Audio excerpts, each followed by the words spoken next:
Assalamu alaikum. Wa alaikum assalam wa rahmatullahi wa barakatuh. My name is Sadiq. I am a student from Kolkata, India. My question is, I invested money on a halal company's shares 3 months earlier. But recently I checked that the company has become haram because interest-bearing debt to total assets has exceeded to 43.75%, due to which the stock has become haram, but previously the stock was halal. What should I do?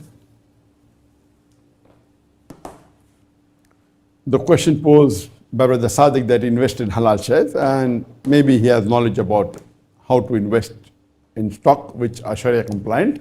And when he invested and when he bought these shares 3 months earlier, these shares were halal, but now when he checked up, he came to know that the interest bearing ratio or the debt ratio has increased to more than 43%, 43.75%.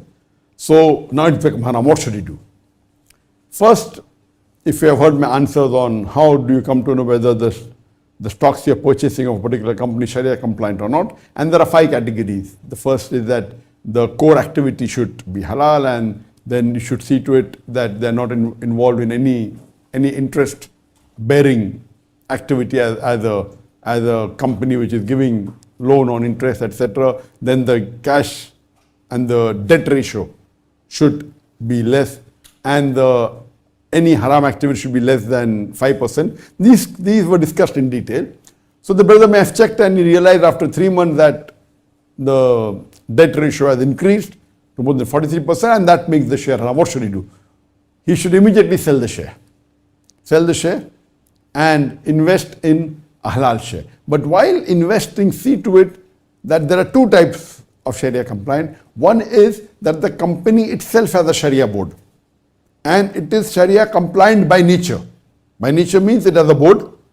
So investing in Sharia compliant shares which has a Sharia board is the best. And Malaysia, where I live, there are many Sharia compliant shares, and it is there in the stock itself. It mentioned Sharia compliant, halal, okay, not Sharia compliant.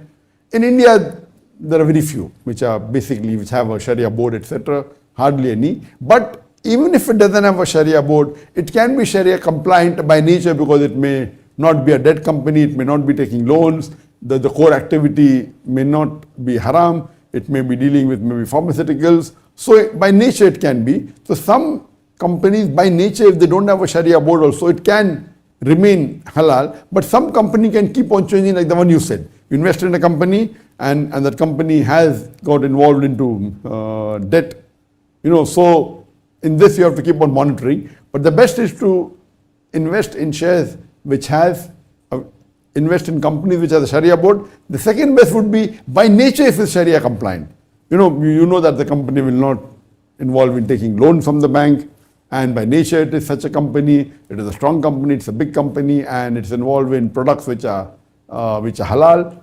And then the third would be the company which may keep on changing. So it is preferable to avoid investing in companies which can change, because you have to keep on monitoring, and then if it's haram, you'll have to sell it. So why let you involve in investing even for a small period, whether it be a month or whether it be a week? So best is to involve in companies which have a Sharia board, as I mentioned. Second best is by nature if it's Sharia compliant. But now the solution for you is that see to it to sell it immediately. If you want to continue investing in Sharia compliant shares, see to it that you invest in a company which has a Sharia board, or by nature it is Sharia compliant. Hope that answers the question.